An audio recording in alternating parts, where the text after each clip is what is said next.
시청자 여러분 안녕하십니까? 최고의 경지에 다가서고 있는 이 시대의 진짜 리더들, 그들의 인생 키워드를 묻습니다. 저는 진행을 맡은 김경도입니다. 더 큐 오늘의 초대 손님은 이분입니다. 지난 코로나19 사태 때 공공의료의 중요성이 얼마나 큰지 다들 느끼셨을 겁니다. 그 역할을 톡톡히 그리고 묵묵히 했던 주인공이 있습니다. 바로 중앙보훈병원인데요. 유근영 원장님 모셨습니다.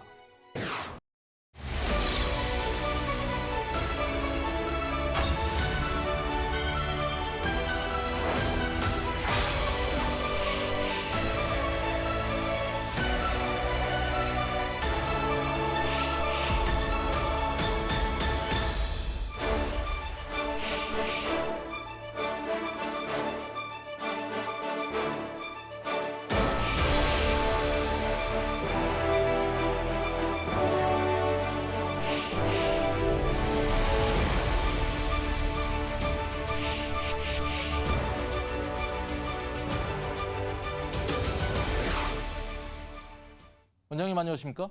안녕하세요. 네. 중앙보훈병원, 나라를 위해서 여러 가지 고생하신 많은 분들을 이제 모시는 그런 병원이죠. 네, 맞습니다. 조금 자세하게 중앙보훈병원이 어떤 병원이고 또 얼마나 크고 어떤 역할을 하는지 말씀해 주시겠습니까? 저희 그 중앙보훈병원은 이제 국가보훈처 곧 있으면 부로 승격을 할 예정입니다만 네. 중앙보훈처에 소속되어 있는 병원이고요. 위치는 서울시 둔천동 쪽에 있습니다. 지하철 9호선의 끝자락에 있고요. 붙어 있습니다. 그리고 저희 병원은 설립 목적 자체가 국가유공자, 애국지사분들 또 그 가족들의 건강을 돌보아드리기 위한 그런 목적으로 설립된 이제 공공의료기관입니다. 저희 병원은 굉장히 규모가 사실은 큽니다. 와보시면 좀 아시겠지만 한 1,400베드 정도면 뭐 대형 병원이거든요. 그러네요. 네, 거기에 31개 과가 다 구비돼 있고 네. 최첨단 의료 시설들 다 준비되고 그러고 있어서 하루에 외래만 한 5,000명, 5,000명. 의사가 한 180명 정도의 전문의가 있고요. 아유, 네. 이 전공의들 수련병원이기 때문에 전공의도 저희 병원에 있는데 의사치 그렇겠지만 330명, 네. 간호사가 한 800명 이렇게 굉장히 큰 규모를 유지하면서 이제 유공자 진료에 차질이 없도록 네. 그렇게 노력하고 있는 그런 병원입니다. 굉장히 큰 병원인데 네, 굉장히 일반인들도 이용을 할 수가 있나요? 저희 병원을 일반 뭐 군인들이 이용하는 병원 혹은 무슨 유공자분들만 이용하는 병원 이렇게 알고 계신데 물론 이용 가능합니다만 네. 민간인, 우리 지역 주민, 서울 시민 모두 다 언제나 오실 수 있습니다. 그렇군요. 네. 네.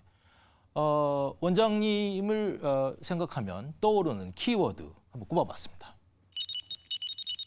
여러 가지 키워드들이 있는데 예. 어떤 키워드가 가장 마음에 드시나요? 글쎄요. 저는 현재는 공공병원 맡고 있는 사람인데 제가 우연찮게 전 서울대학교 교수였었습니다. 그렇습니다. 지금 은퇴를 했는데 어떤 기회가 돼서 국가의 부름을 받아가지고 공공병원 병원장만 지금 3번째 하고 있는 실정입니다. 그럼 어디 이렇게 2006년도부터는 국립암센터고 이제 보건복지부 네. 산하의 병원이었죠. 그리고 2016년부터는 국방부 산하에 있는 국군 수도병원.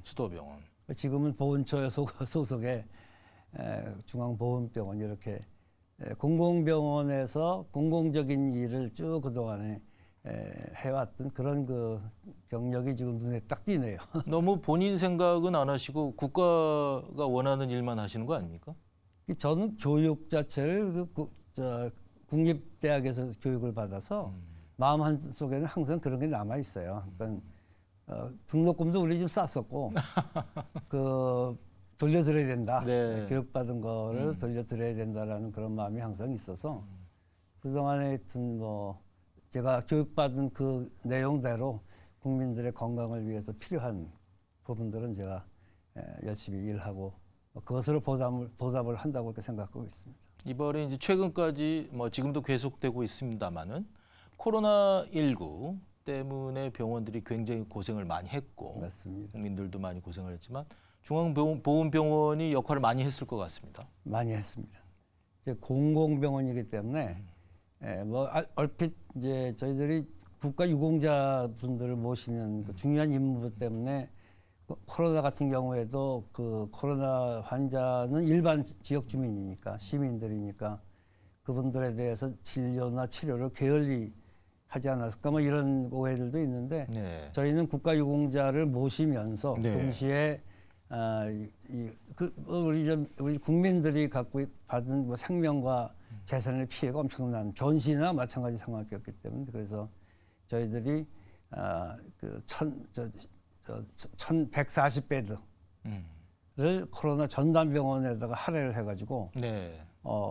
약 2년 동안 진료를 했습니다. 네. 그래서 약 4만 명 정도의 코로나 환자들을 돌보고 완치시켜서 다시 가정으로 보내드리는 그런 식의 일들을 했었습니다. 네. 그런데 이제 치료를 하고 국민들을 돌보는 과정에서 의사 선생님들 또 간호사분들, 직원분들 굉장히 힘들고 또 나름 불만도 많으셨을 것 같습니다.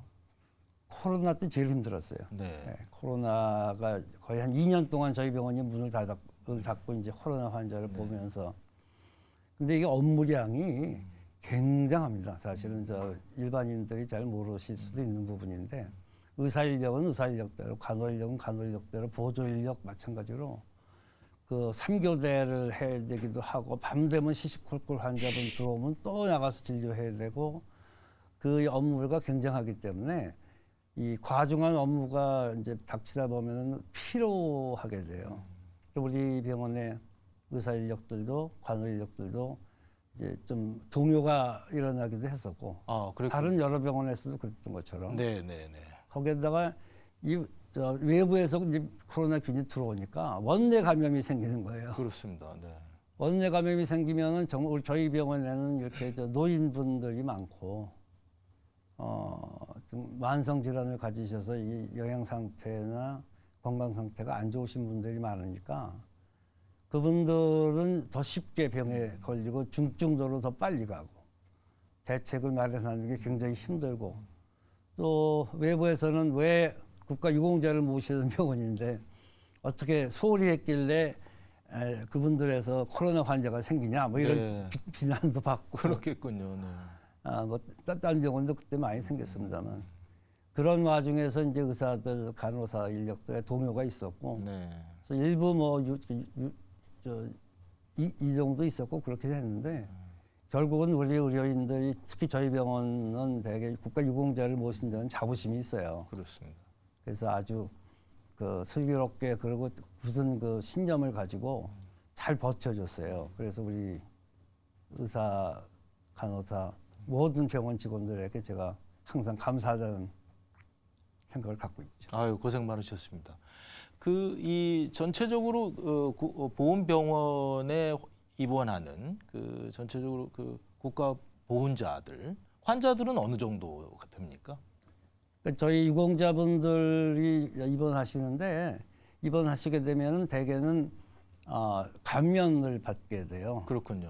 거의 뭐 60% 감면 내지는 전액 치료비를 치료비 전체를 이제 감면을 받게 되는데 그게 국가 재정에서 건강보험료 빼고 국가 재정에서 나머지를 보존해주는 그런 형태로 해서 감면이라는 것을 이제 받게 되는 거죠. 건강보험료에서 그 감면되는 부분도 있고 건강보험료를 되시는 분들은 그걸로 되고 하고, 그 차액 본인이 이제 내셔야 되는 그런 부분들은 전부 거의 이제 국가 재정으로 해서 지원을 해드리는 거죠. 그런 걸로 해서 결국은 국가유공자 애국지사분들은 뭐 거의 전액 무료시고.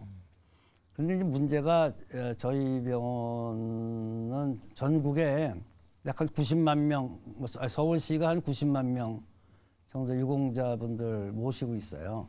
전국으로 치면 170만 명 정도 되는데 저희 나라는 전쟁을 하지는 않는 나라잖아요. 그죠? 그래서 이 유공자분들이 새로 발생되는 일은 별로 없고 사실은 기존의 6.25 전쟁부터 월남전까지 있었던 그 유공자분들이 지금 치료를 받고 계시는데 점점 이렇게 연세가 많아지시니까 그래서 숫자적으로는 좀 줄어드는 대신 질병은 아주 악화되는 그 중증 전환도 심해지는 이런 특성들이 있어요. 저희 환자분들은. 그래서 현재 그 저희뿐만 아니라 이제 현재 군인들 중에서 10년 이상 군복무를 한 제대 군인들은 저희 병원의 보훈병원의 대상이 됩니다. 그렇군요. 그러니까 그분들이 이제 새로 전입돼 들어오는데 나머지는 아직은 그렇게 전체적으로는 숫자가 이렇게 줄어들 수도 있고 이제 그런 문제가 있어서 내부적으로는 좀 길게 봐서 소위 제복근무자라는 분들이죠. 소위 소방, 네. 경찰, 또 군인들도 마찬가지고요. 그다음에 법무부에 종사하시는 분들 이런 분들은 이제 국가에서 어차피 국가 사회 기여자에 해당되시는 분들이니까 그분들에 대해서는 저희 보훈병원도 크게 좀 역할을 해야 되지 않는가. 네. 저희는 전국 조직을 갖고 있고 아주 잘 짜여진 망이기 때문에 근데 병원마다 이게 예를 들어 뭐 어떤 분야는 그 의사 인력이 부족하고 또 어느 쪽은 또 뭐 전무하기도 하고 뭐 이래요. 저희도 이제 의사 인력이 부족하긴 한데 그렇게 공유를 좀 하면은 그런 부분들의 지금 부족한 부분들을 좀 해결할 수 있지 않을까 뭐 이런 생각들을 지금 서로들 공론화시키고 있는 과정입니다. 저도 그런 생각 좀 하고 있고.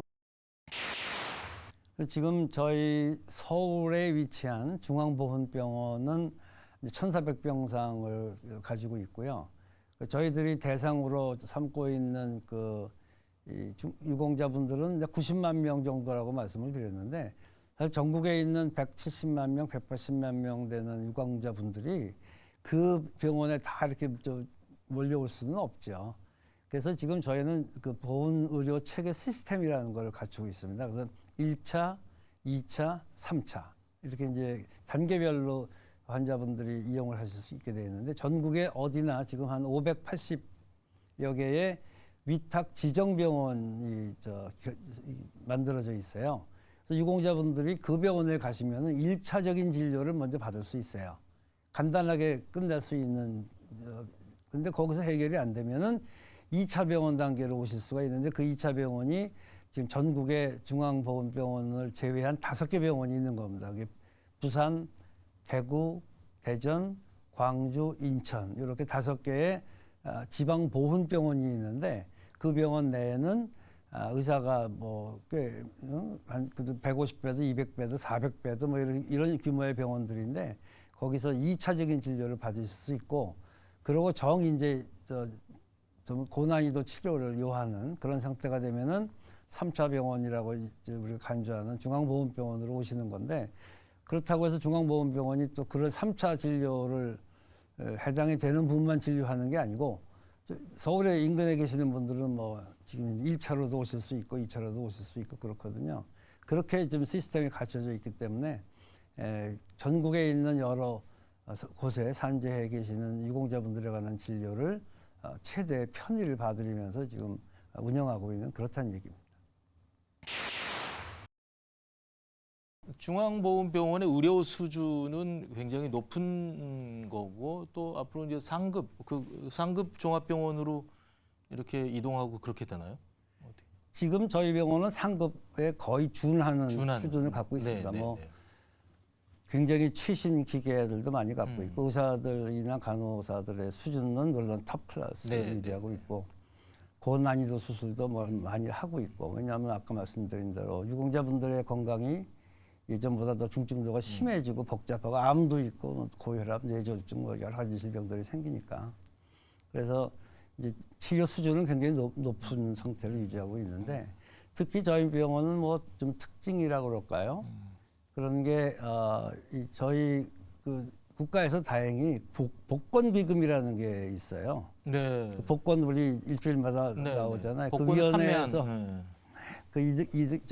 잉여금 중에 일부를 저희 국가보훈처를 통해서 공단 보훈의료공단이라는 조직이 있고 거기를 통해서 저희 병원에도 이제 뭐 몇백억 단위의 그 예산들이 지원이 되는데 그거 가지고 다행히 고가의 의료 장비 또 새로운 건물 뭐 이런 거를 짓는데 많이 이용을 하게 돼요. 그래서 결국은 의료 수준 기기가 결정하기도 합니다만 선형 가속기 이런 거 굉장히 비싸거든요. 네네네. 암 치료하는 데 네. 쓰이는 거, 뭐 MRI, 뭐 PET-CT 뭐 이런 건 저희 병원에도 뭐 충분히 많이 갖고 있습니다. 아, 그렇군요. 그래서 의료 수준 옛날에는 뭐 보훈병원 그러면은 의료 수준이 별로 그렇게 신통치 않은 것처럼 여겼는지도 모르겠는데 뭐 전혀 지금은 그렇지 않습니다. 한번 와서 보세요. 그러니까 병원에 대한 투자 또 병원 전체적인 시설들에 대한 이 개선 이런 게 굉장히 많이 잘 되고 있군. 잘 되는 편입니다. 네. 우리 원장님은 이제 원래 서울대학에 계셨는데 네. 그때는 그 원래 시작은 암 치료 네, 암 예방이 제 전공입니다. 예방이 암 좀. 예방. 그럼 어떤 주로 진료를 하셨던 건가요? 그러니까 저는 이제 진료를 직접 하는 의사는 아니었고, 네네네. 우리나라의 암이 사망 원인 1위가 된 지는 벌써 한 30여 년 네. 됐거든요. 네네. 이 암이 왜 이렇게 생기는지, 얼마나 생기는지, 이걸 어떻게 막아야 되는지 하는 게 제 주 관심사죠. 그래서 연구를 주로 많이 하는 의사였고, 학생 가르치고. 그런 것 때문에 뭐 여러 가지 연구를 했습니다만, 그동안에 한 연구 결과를 통해서 이제 어느 정도 우리나라에서 많이 생기는 암이 어떤 게 있고, 여러분들은 어떻게 막아야 되는지에 대한 거는 거의 다 이제 알아냈어요. 그래서 그걸 가지고 2006년도에 국립암센터에서 저를 좀 초청을 해서 이걸 국가암관리 정책에다가 좀 이용했으면 좋겠는데 네. 그 역할을 좀 맡아달라 그런 이제 일이 있었고 그래서 주로 제 역할이 국립암센터를 중심으로 해서 보건복지부하고 같이 일을 하는 거지만 암을 어떻게 하면 관리할 수 있는가. 지금 뭐 아시다시피 조기암 검진 사업 무슨 뭐 암 예방 수칙 무슨 뭐 이런 그 여러 가지 암에 관한 여러 가지 일들이 다 그때 다 만들어진 건데요. 그 일이 주로 제가 했던 일이었었죠. 그 암이 우리나라 이 국민들한테도 굉장히 많이 발생되고 있는 건데 어떻게 하면 조금 암 발생 또 암 치료를 잘할 수 있고 암은 평생 걸릴 확률이 꽤 높아요. 네. 남자든 여자든 한 평균 수명까지 산다고 치면 한 30% 정도는 최소 한 가지 이상의 암에 걸린다고 봐야 돼요. 그렇군요. 네. 꽤나 그러니까 높은. 아직 제가 평균 수명까지 안 살았는지 모르겠는데 아직 전 건강합니다. 네네네네. 그럴 만큼 이 암이 굉장히 많은 그 부담이 될 거라 암에 관해서는 그 조기 발견을 하는 게 제일 중요해요. 네. 그러니까 정기 검진 하잖아요. 왜 뭐 직장이건 보험에서도 정기 검진을 통해서 조기에 발견을 하면은 웬만한 암은 사실 80%, 90%다 치료해요. 네. 지금의 우리 의료 수준은 네. 평균에서도 지금 50%가 넘어요. 암에 관한 치료 성공 확률이. 네. 그래서 제일 중요한 게 조기 발견을 해서 빨리 치료하는 거고 두 번째는 제가 중점적으로 이렇게 그동안에 방송에서도 여러 번 얘기하고 뭐 책자를 통해서나 국가정책에서 썼던 게 이제 예방하자. 그게 금연, 담배 피우지 말자. 그다음에 음식을 골고루 먹자. 탄 거, 짠 거 이런 거 먹지 마는 거. 그런 거 굉장히 중요하고 그다음에 이제 운동 뭐 네. 이런 뭐 그런 등등의 것들이 이제 암을 예방하는데 아주 도움이 되는 거거든요. 네. 제가 기억에 남는 게 그렇게 일을 하다 보니까는 2011년쯤에 우리나라 암 발생 율이 처음으로 떨어지기 시작을 했어요. 쭉 그동안에 올라가다가. 저는 이제 암 예방을 전공한 사람이니까 제가 이 사회에 기여할 수 있는 거는 암이 발생이 줄어드는 건데 그걸 언제나 보나 그러고선 정년은 가까우고 이제 이렇게 좀 답답했는데 2011년, 12년에 이게 뚝 떨어지더라고요. 네. 그래서 뭐 잘못 떨어진 건가 그러고선 기다려봤더니 또 계속 그 다음부터 떨어져요. 네. 네. 지금도 사실은 이게 뭐 연령 표준화 발생률이라는 건데 조금씩 떨어지고 있어요. 그래서 암을 예방할 수 있다라는 확신을 가진 거고 뭐 사담입니다만 그때 제가 이제 국가로부터 훈장도 하나 받았어요. 암 예방에 기여했다고 그래가지고 그런 식으로 암도 사실은 너무 두려워하지 말고 네. 극복 가능한 질환이기 때문에 조기 검진이 제일 중요하고 스스로 노력하면 안 걸릴 수도 있다. 저 네. 아직까지 안 걸렸거든요. 네, 네, 네. 그렇게 하는 겁니다. 네, 저도 아직 안 걸렸습니다. 건강하십니다. 네, 네, 네, 네.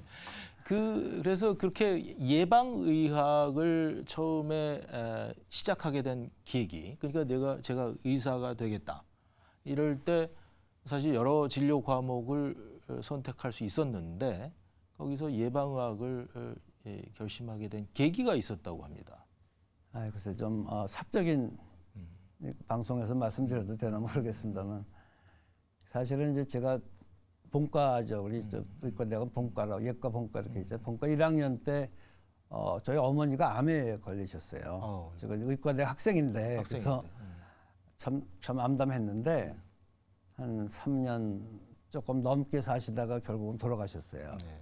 그런데 제가 그 당시 느꼈던 참담한 감정 중에 하나는 서울대학교 병원이었거든요. 그 당시 서울대학교 병원이면 그나마 그때도 뭐 대한민국에서 제일 치료 성적이 좋은 병원이었는데도 암 치료기가 없었어요. 지금 얘기하는 방사선 치료기 한 대도 없었어요. 네.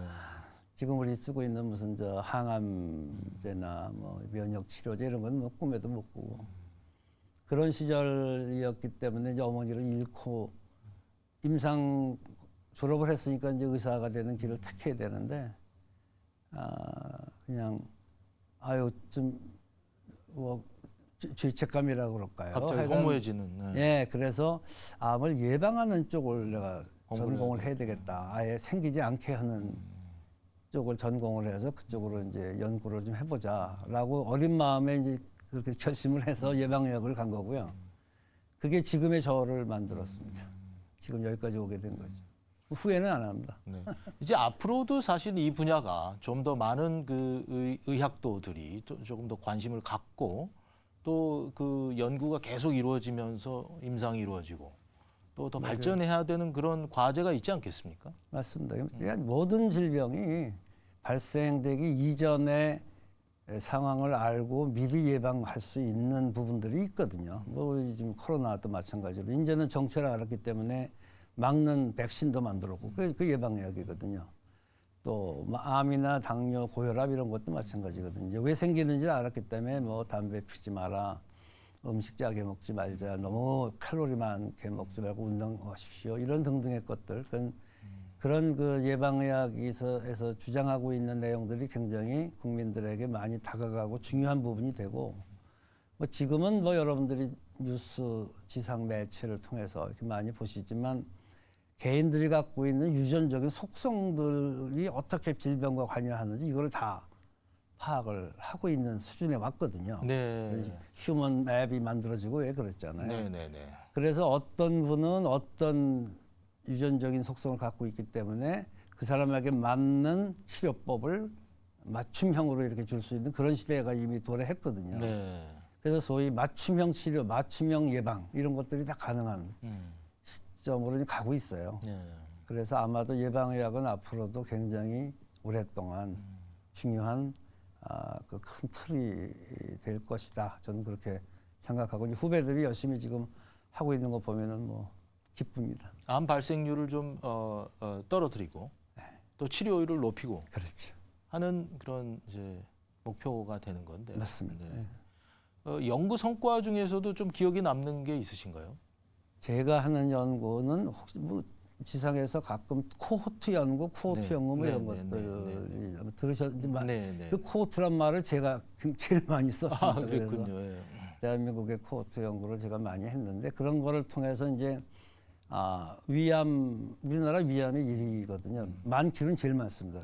많이 죽기로는 폐암이 많고 여성에서는 유방암의 문제고 이렇게 큰 문제가 되는 질병들이 왜 걸리는지를 파악하는데 학술적인 근거를 대주는 게 그 코호트 연구였는데 여러 연구를 해서 짠 음식을 먹으면 위암에 잘 걸리는 거, 뭐 유방암도 여성이 결혼을 뭐 늦게 한다거나 결혼했어도 아기를 안 난다거나 뭐 엄마 젖을 안 먹인다거나 이런 여러 가지의 그 행태적인 요인들이 암의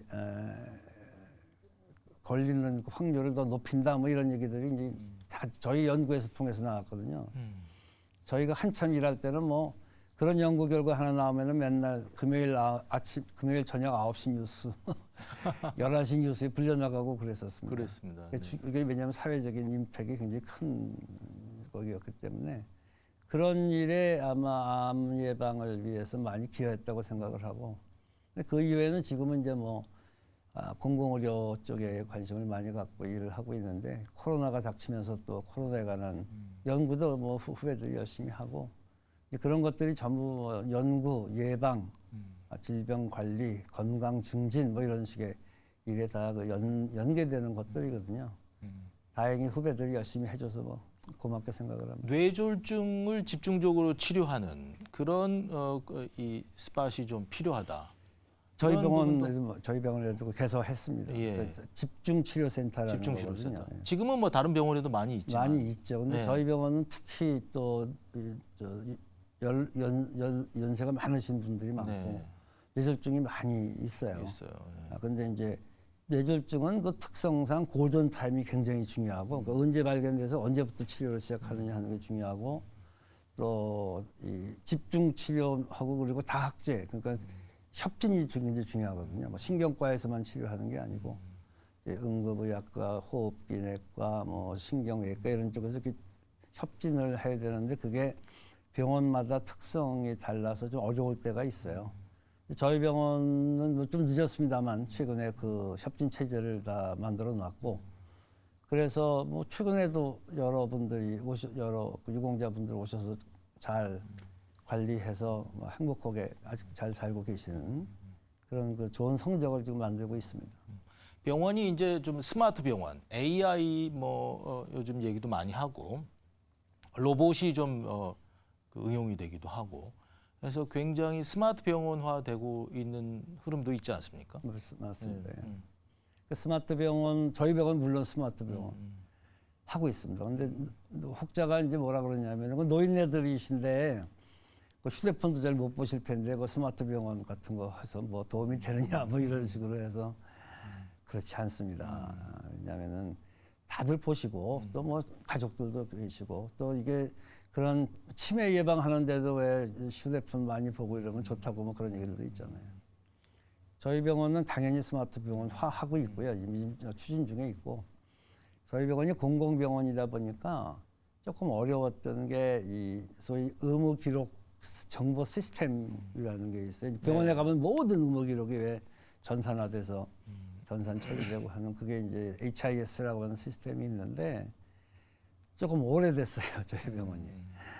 그래서 그거를 개선을 해야 되는데 그게 뭐 차일피일 미루다가 제가 병원장으로 취임을 하면서까지도 그게 해결이 안 돼가지고 네. 최근에 이제 그게 우리 병원에서 그게 일종의 스마트 병원화의 제일 중요한 부분 중에 하나입니다. 그거 하고 동시에 모바일 앱이라는 거 있잖아요. 우리 저 환자도 유저들도 또 우리 근무자들도 병원에 돌아가는 모든 시스템을 현장에서 즉시 볼 수 있는 그런 시스템도 지금 거의 완성 단계에 갔고, 뭐 로봇이나 뭐 이런 것도 저희는 물론 다 하고 있고요. 뭐 하이패스 뭐 시스템 같은 거, 진료 뭐 예약 뭐 이런 게 편리하게 만들어 놓는 그런 시스템도 지금 열심히 하고 있어서 우리 저 유공자분들 병원에 오셔서 진료 받으면서 굉장히 행복해 하시는 것 같아요. 지금 잘 정착이 돼가고 있는데 아마 한 1년 내로 좀 더 좋아질 것 같습니다. 근데 그렇게 병원장으로서 바쁘시고 여러 가지 일들이 많으실 텐데 그림을 또 잘 그리신다고 누가 이렇게 그러는데? 말씀을 들었습니다만, 실제 그림을 직접 그리신 그림을 이렇게 네, 보여드리는 건데, 이 그림에 대해서는 주목에 대한 네, 예. 어떻게 이건 자작나무 저 원대리 평창 가서 그린 거 그림입니다. 네. 아하, 이건 우리 꼬마 데리고 일출 보러 갔다가 어제 언제 이렇게 보셨어요? 네. 그럼 예. 이거는 전부 다 뭐 그 유화입니까? 아니면 어떤? 일종의 유화죠. 아크릴화라고 그러는데. 네, 네, 네. 근데 사실 제가 그림을 배운 바가 없어요. 배운 바가 없고. 예, 그냥 혼자서 이제 작년 한 1년 반쯤 됐습니다. 예, 저런 그림을 그리기 시작한 지가 1년 반밖에 안 됐다고. 그리고 교육받은 적도 없고.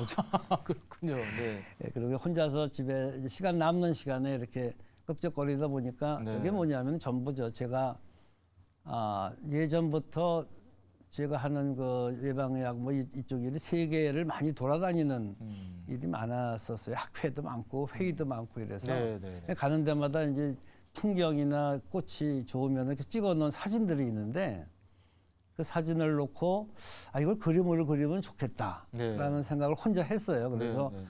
뭐 붓의 종류가 뭐가 있는지도 모르고 물감이 뭐가 있는지도 모르는데 이제 뭐 유튜브 보고 뭐 주섬주섬 아름아름 이렇게 조금씩 배워서 그려다 보니까는 뭐 저런 그림이 되더라고요. 그래서 네. 그냥 그려놓고 이렇게 있는데 또 작가분께서 어떻게든 저걸 아셨나 보네.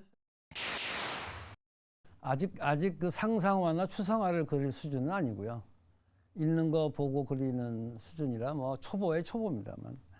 근데 그 사진들 중에 특히 기억에 남는 제 그 버킷리스트처럼 가보고 싶은 뭐 가봤지만 사실은 가본 곳을 찍은 건데 그런 것을 이렇게 오랜 추억을 남겨서 사진으로 만들었다가 주변의 여러 사람들하고 같이 즐길 수 있는 뭐 그런 생각 때문에 시작한 것 같아요. 그 자연 풍경이 많고 꽃을 많이 찍어봤는데 꽃이 참 아름답더군요. 나무도 아름답고.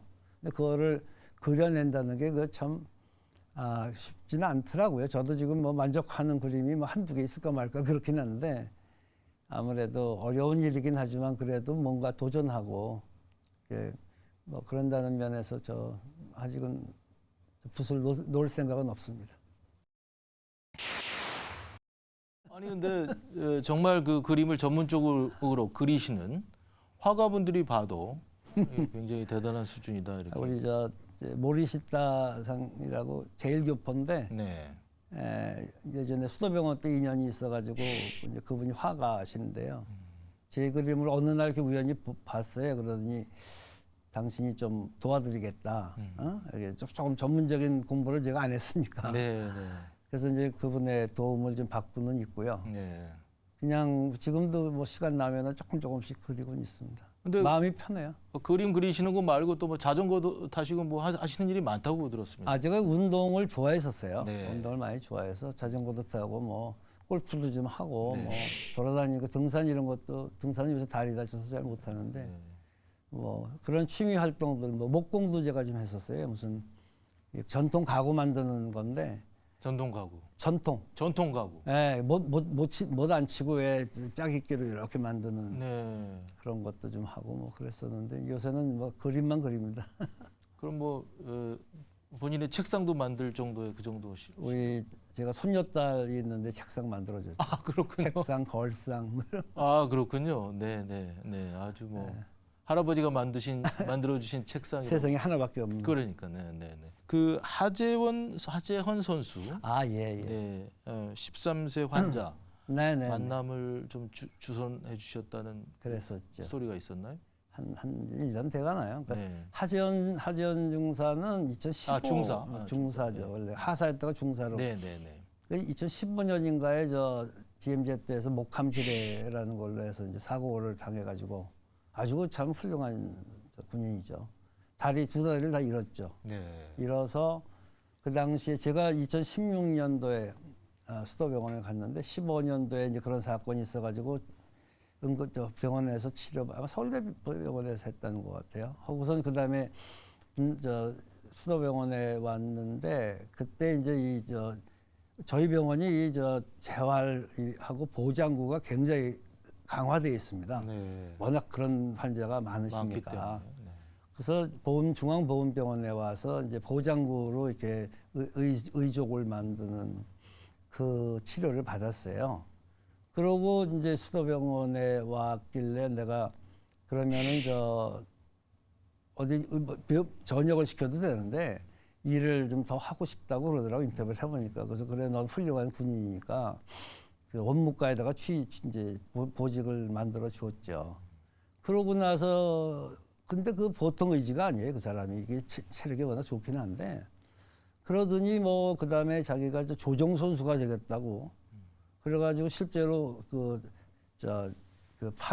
파라올림픽 뭐 이런 데 나갔을 수준 정도의 대한민국 대표 조정 선수가 되더라고요. 네. 그 상당히 패럴림픽에. 패럴림픽이라 그러나 제가 잘 네, 네. 그래서 대단히 좀 훌륭한 선수다. 군인이면서. 그래서 이제 개인적으로 가까이 지냈는데 작년에 저희 병원에 회진을 돌다 보니까 어떤 꼬마 녀석이 이게 중학교 1학년짜리인데 마찬가지로 이 오른쪽 다리가 이제 그 절단이 됐어요. 그래서 의족을 하고 있더라고. 그래서 에휴, 너는 참 이쁘게 생겼는데 왜 이렇게 되냐고 얘기를 들어보니까 이제 뭐 암이 생겼었나 봐요. 그래서 서울대병원에서 치료받고 이제 보장구를 위해서 우리 병원으로 보훈병원으로 온 거예요. 그래서 그때 얼핏 생각나는 게 이 어린 녀석한테 좀 희망의 씨를 줄 뭐가 필요하겠다 그러고 생각하면서 하재헌 중사를 생각을 했어요. 그래서 그 즉시 전화를 했죠. 그랬더니 원장님 제가 걔 도와드리겠습니다. 그래서 둘이 만났죠. 그러니까 서로 격려도 많이 됐고 보람도 많이 됐고 또 이제 그 학생 녀석은 지금 또 아이스하키 선수가 됐어요. 그렇군요. 이제 성장을 해서. 그걸 하재헌 선수가 데리고 다녔어요. 네. 훈련장 캠프도 가고 뭐 이래가지고 둘이서 아주 형아가 됐는데 너무너무 보기 좋아가지고 저도 그런 그 참 아름다운 미담이다 이제 저도 그렇게 생각하면서 지금도 아주 잘 지내요. 둘이서. 워낙 성격이 밝아요. 네. 둘 다. 그래서 제가 참 고마워하는 친구들인데 지금도 생각나네요. 두 분 다 불편한 그러니까 몸으로 조정 선수를 하고 그러니까 하키를 하는 게 쉽지는 않았을 텐데 말이죠. 예, 참 의지도 강하고 그런 그 의지가 강한 환자들이 우리 중앙보훈병원에는 많겠습니다. 이제 병이 길어지면은 조금 좀 어렵긴 한데 그래도 워낙 군인 정신들이 투철하신 분들이 많고 이 국가관이 아주 뚜렷하신데 저는 참 큰 배움을 많이 받습니다. 입원한 환자분들 때문에. 그래서 그런 분들이 뭐 대부분이죠. 저희 병원에 있는 입원해 계신 분들은 그분들 통해서 저희도 배우고 그 저희 병원의 그 캐치프레이즈를 혹시 보셨는지 모르겠는데 어제는 당신께서 우리를 지켜주셨습니다. 오늘은 저희가 당신을 지켜드리겠습니다. 그게 저희 병원의 이 프레이즈인데요. 아주 뭐. 그렇게 이 나라를 위해서 헌신하신 분들인데 여러분의 건강은 지금 저희가 최선을 다해서 모시겠습니다. 그런 훌륭한 분들이기 때문에 그렇습니다. 저희 병원은 다른 병원하고 조금 특색이 있다고 말씀드릴 수 있는 게 재활 영역이 굉장히 커요. 다른 병원보다 재활센터도 크게 갖고 있고 재활 병원도 단독 건물도 하나 갖고 있고 그러니까 재활 환자가 굉장히 많고 재활을 하면서 동시에 이제 오랜 예전에 다치셨던 상태의 이제 신체적인 불구나 그런 부분들에 대한 보장구라고 해서 그걸 해결해 드리는 그런 기능이 아주 특화된 부분이고 뭐 보장구 같은 경우에도 이 로또 기금 같은 복권 기금에서 나오는 그 지원되는 금액으로 이 휠체어 같은 것도 만들어서 유공자분들에게 지원해드리고 뭐 의수, 의족, 의안 이런 것도 이렇게 만들어서 드리고 이제 그런 특화된 일들이 있거든요. 이제 그걸 하다 보니까 저희가 연구를 많이 하게 돼요. 그래서 그 동안에 뭐 특허도 뭐 지금 뭐 여러 건 있고 그뿐만이 아니고 뭐 아주 여러 가지 그 산업체들하고 같이 협동 연구를 해서 좋은 제품을 많이 만들어서 유공자분들에게 지원해드리는 그런 사업도 하고 있거든요. 그런 의미에서 저희 보장구센터는 아주 우리 병원의 특화된 일 중에 하나고 뭐 가끔 외국의 손님들이 와서도 보장구센터에서 하고 있는 그런 일들을 많이 시찰도 하고 뭐 그러고 있습니다. 네. 우리나라의 전반적인 의료 수준은 거의 뭐 선진국 수준의 비교해서 거의 뭐 탑 10에 들어간다고 봐야 될 것 같고 또 공공의료의 수준도 전반적으로 그런 거고요. 앞으로 우리나라 그 의료 수준이 조금 더 어떤 식으로 바뀌어야 되고 또 뭐 좀 더 방향이 이래야 된다라는 게 좀 있을까요? 지금 코로나 때문에 더 심해졌고 제가 또 이 시점에 공공병원에 있어서 저는 워낙은 이제 서울대학병원 같은 이런 국립병원에 있다가 지금 공공병원에서 일을 하고 있는데 좀 공공성이 조금 강화될 필요성이 굉장히 있어요. 그래서 코로나 같은 뭐 이런 재난 위기가 닥칠 때만 그러지 말고 평소에 대비를 좀 해야 되는데 우리나라 의료제도는 이제 일반 민간에 의존하는 게 거의 80~90% 이렇게 되거든요. 근데 이런 이제 위기 상황이 되면 공공에 관한 부분들을 자꾸 강조하고 그래서 공공을 평소에 이렇게 좀 준비해야 되는 게 굉장히 저는 중요하다고 생각되는데 어떤 사태가 지나면은 그냥 잊어버려요. 네. 제가 진행자님 인상 깊었던 일이 하나 갑자기 생각이 나는데 메인주 미국의 메인주 있잖아요. 메인주에 가면은 동부 지역에. 네네 그 동북부에 있는 벵고라고 하는 국제공항이 있어요. 네. 국제공항입니다. 그래서 제가 아니 어떻게 국제공항이 거기 있지 처음 들어보네 그러고 이제 그걸 찾아봤더니 그 공항은 하루에 뭐 비행기가 뭐 몇십 편 뜨는 아주 조그만 공항인데 국제공항이에요. 네. 그래서 왜 이게 국제공항이냐 그래가지고 제가 의구심을 갖고 쭉 이제 알아본 결과는 이 유사시에 그러니까 미국도 유사시에 뭐 테러가 있든 아니면 이제 뭐 전쟁이나 그런 이 태평양 대서양을 이렇게 건너오는 비행기들을 대륙까지 안 보내고 가까운 단거리로 이렇게 최단거리로 최단거리에서 지근거리에서 이렇게 강제로 착륙시킬 수 있는 병원이래 자꾸 공항으로 그 벵골 공항이라는 걸 만들었다는 거예요. 그래서 제가 뒷머리를 한 대 딱 맞은 것처럼 저게 공공이다.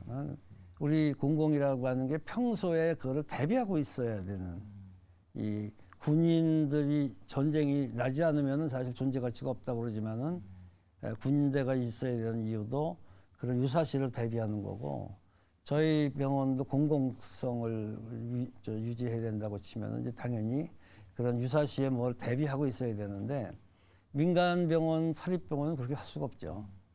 이 수익의 문제가 있기 때문에. 근데 이제 우리 같은 공공병원이나 여러 그 기관들은 그런 부분에서 정말 다시 좀 잘 그 시스템을 갖춰서 제대로 된 공공의료기관들의 조직 체계를 좀 만들어야 되지 않느냐. 네. 제가 아까 잠깐 말씀드렸지만 뭐 국방이나 경찰이나 그런 제복 근무자들도 마찬가지고 유사시에 있을 수 있는 여러 가지 상황들을 좀 미리 대처하는데 조금 더 정부에서 노력을 해야 되지 않는가라는 그런 생각을 평소에 굉장히 많이 하고 있습니다. 네. 그런 부분들이 좀 강조되었으면 좋겠어요. 네.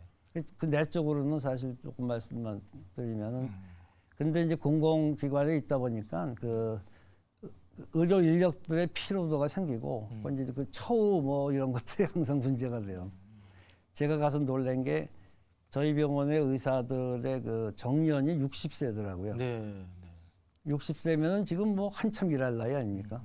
근데 규정상 그렇게 돼 있는 거죠. 그래서 이건 그리고 공공의료기관의 의료 인력은 자꾸 누수가 일어나고 그래서 65세로 일단 연장은 해야 된다. 뭐 이런 그 조치라든가 이 보수 체계가 워낙 좀 달라요. 그래서 이 공공기관에 있는 분들에 관한 처우 같은 것도 좀 더 좋아져야 되고 진료 환경도 개선돼야 되고 아까 얘기한 뭐 시스템도 바뀌어야 되고 뭐 이런 등등의 것들이 좀 이번 기회에 잘 정착이 됐으면 하는 그런 그 바람이 있는데 조금씩은 돼가고 있는데 저도 뭐 남은 기간 진력을 다해서 좀 노력을 해보겠습니다. 공공병원은 항상 평시에도 그 유지돼야 있어야 되고 어떤 유사시 내지는 재난 같은 것이 발생되기 이전에도 항상 일정한 수준의 의료 수준을 유지하고 있어야 되고 다른 병원처럼 일반 병원처럼 이렇게 수지가 안 맞는다고 해서 뭐 문을 닫거나 그럴 수는 없는 그런 의미에서 국가에서 보정을 해주고 자체 내에서도 그런 식으로 병원을 운영해 하는 방침을 갖고 그렇게 운영되는 병원이 공공병원이거든요. 근데 그러려면 이제 어려운 게 우수한 의료 인력들을 확보한다는 점이 제일 어려워요. 시설은 유지하면 되는데 이 의료 인력을 확보한다는 게 그렇게 쉽지가 않은 게 지금 특히나 요새 뭐 의료 뭐 이렇게 표현해서 죄송합니다만 의료 시장이 막 변하고 있어가지고 특정 인기과들은 막 환자들이 밖으로 빠져나가고 뭐 이래요. 의사들이. 그러다 보니까는 충분한 수의 의료 인력들을 확보하는 방안이 좀 어려워요. 그래서 정부에서 이 문제, 특히 뭐 필수 의료라고 그러잖아요. 내과, 외과, 산부인과, 소아과 뭐 이런 아주 제일 중요한 과들의 의료 인력이 없고 공공병원에도 없다 이런 얘기죠. 공공병원에는 특히 그런 필수 의료 인력들에 관한 특별한 다른 보조적인 장치를 해줘야 여기서는 평상시에도 이런 위기시를 대비해서 의료 시스템을 갖추고 있다가 이제 때가 되면은 자기의 그 본연의 목적을 발휘하는 그런 형태로 유지돼야 되는 게 공공의료기관이다. 그런 의미에서 조금 더 관심과 지원이 필요한 그런 상황이라고 저는 생각을 합니다. 국가는 이제 그런 공공의료기관의 여러 가지 수준을 좀 더 높이기 위한 노력을 해야 될 것 같고요. 맞습니다. 요즘엔 이제 의과대학이 굉장히 인기가 있어서 의대를 뭐 재수, 삼수를 해서 가는 사람들도 많고 의료 인력 또 의료 인력을 양성하는 체계 뭐 이런 부분에서는 좀 더 이렇게 바뀌어야 되는 부분들이 많이 있을 것 같습니다. 많이 있죠. 예, 좀 아쉬운 점이 많이 있습니다. 네. 뭐 조금 민감한 부분이라 제가 뭐 이렇게 공개적으로 말씀드리기가 어려운 점도 있는데 그러니까 의사들 뭐 제가 저자처 환자를 직접 보지는 않지만 뭐 의사 인력 중에 한 명이긴 한데 이 무엇보다 중요한 게 사실은 그 윤리성이고 이런 국가관이고 난 그런 부분들이 더 중요하다. 근데 이게 후배들 보면 좀 아쉬워요. 거의 뭐 인기과, 편안과 이런 쪽으로 자꾸 이렇게 편중되는 현상들이 이 좁은 나라에서 자꾸 의료의 불균형, 불평등 뭐 이런 일이 자꾸 벌어지는 게 일부 그게 만약에 의료인의 몫이라면은 좀 개선해야 되는데 볼 때마다 참 안타깝습니다.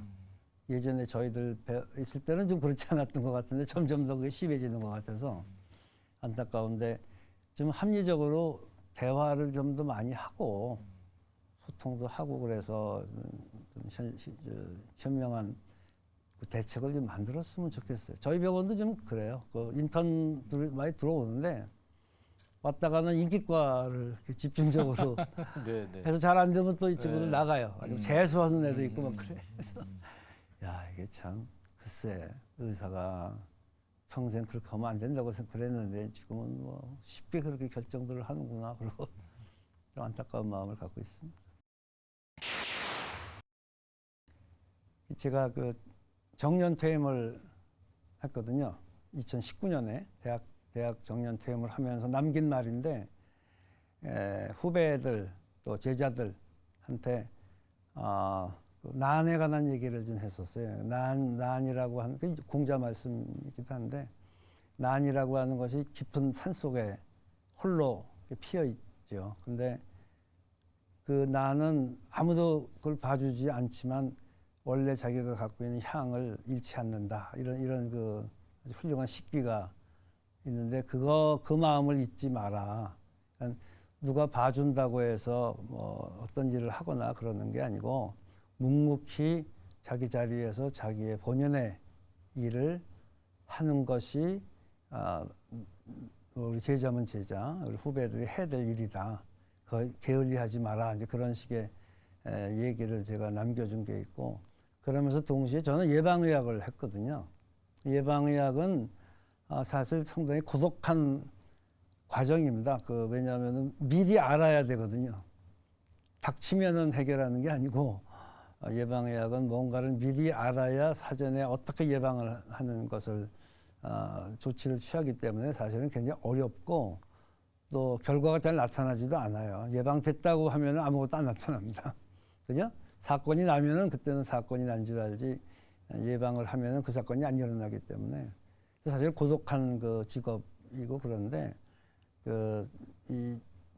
이런 말을 제가 가끔 현명한 농부 얘기를 해요. 그 현명한 농부는 엄동설한 속에서도 이 뺨끝을 스치는 그 바람 속에서 다가올 봄을 느낀답니다. 그래서 그 밖에 나가서 쟁기를 챙겨서 미리 대비를 한다. 이런 아주 좋은 식비가 하나 있는데 그 말을 가끔 이제 후배들한테 해줘요. 미리 생각을 해야 미래는 너희 것이 된다. 예방의학의 기본은 미리 생각하는 거기 때문에 많은 생각을 좀 가지도록 노력을 하는 게 좋을 것이다. 뭐 이런 식의 얘기들을 후배들한테 하곤 했는데 갑자기 그 얘기가 생각이 나네요.